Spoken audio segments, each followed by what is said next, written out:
నమస్తే. Welcome back to crop stories. మనకొచ్చేసి June 16, 2026 ఆ రోజున వచ్చేసి మనకు చిల్లీ కన్సైన్‌మెంట్‌ను మనకు చైనా వాళ్ళు బ్యాన్ చేయడం జరిగింది. ఎందుకు బ్యాన్ చేశారు? ఎందుకు తిరస్కరించారు? అనేది ఈరోజు ఈ వీడియోలో తెలుసుకుందాం.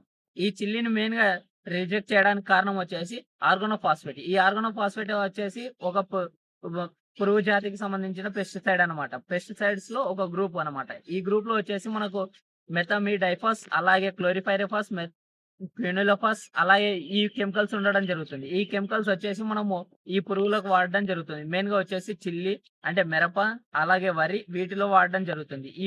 ఇది వాడడం వలన ఏమవుతుందంటే మనకు పురుగు యొక్క నాడీ వ్యవస్థ పైన డైరెక్ట్‌గా పని చేయడం జరుగుతుంది. ఈ వ్యవస్థ పైన పనిచేసి ఈ పురుగుననేది కంట్రోల్ చేయడం జరుగుతుంది. అలాగే మేనేజ్‌మెంట్‌లో యూజ్ చేయడం జరుగుతుంది. అయితే ఇప్పుడు ప్రాబ్లమ్ వచ్చేసి మేనేజ్‌మెంట్ చేయడము లేదంటే ఈ పిచికారీ చేయడం వలన వచ్చింది. ఎందుకంటే ఈ పెస్టిసైడ్స్ ఈ మెథామిడైఫాస్ అనే కెమికల్ వచ్చేసి మన ఇండియాలో బ్యాన్ అయ్యింది. అలాగే ఇది ఏంటంటే United states of environmental protection agency వాళ్ళు కూడా దీన్ని ఆహ్, బ్యాన్ చేయడం జరిగింది. ఇది వరల్డ్ వైడ్‌గా డేంజరస్ కెమికల్ అలాగే టాక్సిక్ కెమికల్ అని చెప్పేసి బ్యాన్ చేయడం జరిగింది.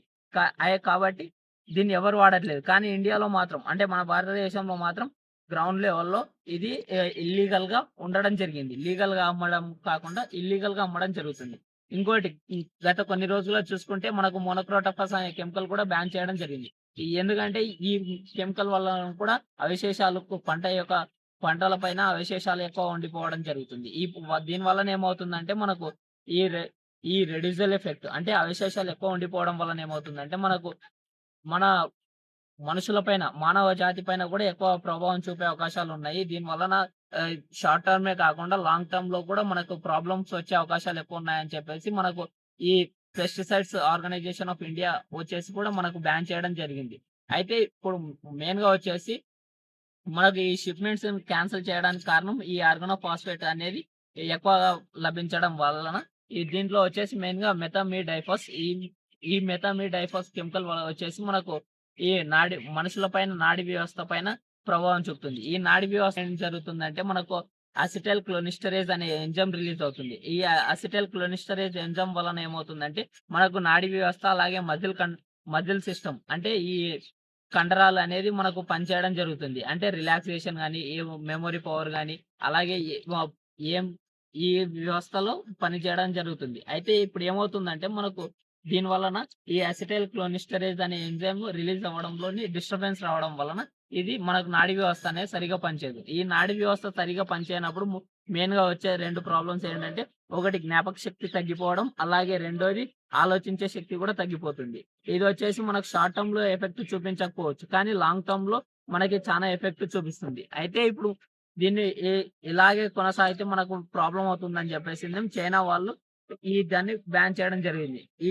ఇదే కన్సైన్‌మెంట్ బ్యాన్ చేయడం విషయం పైన నారా చంద్రబాబు నాయుడు గారు ఆంధ్రప్రదేశ్ ముఖ్యమంత్రి మనకు గత సభలో మాట్లాడడం కూడా జరిగింది ఎందుకని. కాబట్టి ఇది వచ్చేసి మెయిన్‌గా ఈ పురుగు మందులు ఎక్కువ వాడడం వలన, అలాగే కెమికల్స్ ఎక్కువ వాడడం వలన, మోతాదు కంటే ఎక్కువ డోస్ ఎక్కువ వాడడం వలన కూడా ఏ దీని వ దీనివల్ల వచ్చే ప్రాబ్లమ్స్ ఇవన్నీ చెప్పడం జరిగింది. కాబట్టి దీన్ని ఉద్దేశిస్తూ ఆర్గానిక్ ఫార్మింగ్ వైపు అంటే ఈ ఆర్గానిక్ ఫార్మింగ్ వైపు కన్వర్ట్ అవ్వాలని చెప్తూ మనకు సభలో చెప్పడం జరిగింది నారా చంద్రబాబు నాయుడు గారు. అయితే ముఖ్యంగా అంటే మనం ఇప్పుడు డైరెక్ట్‌గా ఆర్గానిక్ ఫార్మింగ్‌లో కన్వర్ట్ అవ్వడం జరిగితే ఏమైతుందంటే మనకు ఫుడ్ సెక్యూరిటీ అనేది ఉండదు కాబట్టి కాస్త తగ్గిస్తూ కన్వర్ట్ అవ్వడం జరగాలి. ఇది సెకండరీ పార్ట్ అనమాట. అయితే ఆయన ఆర్గానిక్ ఫార్మింగ్ వైపు టర్న్ అవ్వడం కోసం ఈ మాట చెప్పడం జరిగింది. ఇంకోటి ఆర్గానిక్ ఫార్మింగ్ వైపు ఎందుకు టర్న్ అవ్వాలని చెప్పడంటే ప్రస్తుతం ఉన్న ఈ ఫెర్టిలైజర్ కొరత యూరియా గాని, డీఏపీ గాని, ఫాస్ఫరస్ గాని, పొటాషియం గాని ఈ ఫెర్టిలైజర్ కొరత ఉండడం వలన దీనికి కూడా ఒక మెయిన్ కారణం అని కూడా చెప్పుకోవచ్చు. అయితే ఇప్పుడు మనం వచ్చేసి దీని గురించి మాట్లాడుకుందాం. ఈ కన్సైన్‌మెంట్ బ్యాన్ అవ్వడానికి కారణం ఇదే. అలాగే దీన్ని 3 యొక్క ఎక్స్‌పోర్ట్ సంస్థల పైన కూడా బ్యాన్ విధించడం జరిగింది. అయితే ఇప్పుడు ప్రస్తుతానికి ఇదొచ్చేసి మన ఇండియన్ ఎక్స్‌పోర్ట్స్ పైన అంటే అగ్రికల్చరల్ ఎక్స్‌పోర్ట్స్ అంటే ఎగుమతుల పైన, వ్యవసాయ ఎగుమతుల పైన ఇది మనకి ఎఫెక్ట్ పడడం జరుగుతుంది. ఎలాగంటే ఇప్పుడు మనం ఇక్కడి నుండి మన దేశం నుండి వేరే దేశానికి ఒక వస్తువుని ఎక్స్‌పోర్ట్ చేయడం వలన, ఎగుమతులు చేయడం వలన ఏమవుతుందంటే అక్కడ డిమాండ్ పెరిగి డిమాండ్‌ని యూజ్ చేసుకొని మనము మన వస్తువుని అక్కడ అమ్మడం జరుగుతుంది. ఇలా అమ్మినప్పుడు ఏమవుతుందంటే మనకు గిట్టుబాటు ధర దొరుకుతుంది. గిట్టుబాటు ధర దొరికినప్పుడు మనకేమవుతుందంటే లాభాలు రావడం జరుగుతుంది. కాబట్టి ఇదొకటి. దీని వలన ఏమవుతుందంటే ఈ డిమాండ్, సప్లై వలన కూడా మనకు ప్రాఫిట్స్ ఎక్కువ రావడానికి ఆస్కారం ఉంటుంది. అయితే ఇప్పుడు మనకేమవుతుందంటే దీని వలన ఏమవుతుందంటే ఈ ఎక్స్‌పోర్ట్స్ పైన డైరెక్ట్‌గా గాని, ఇండైరెక్ట్‌గా గాని ఎఫెక్ట్ పడుతుంది.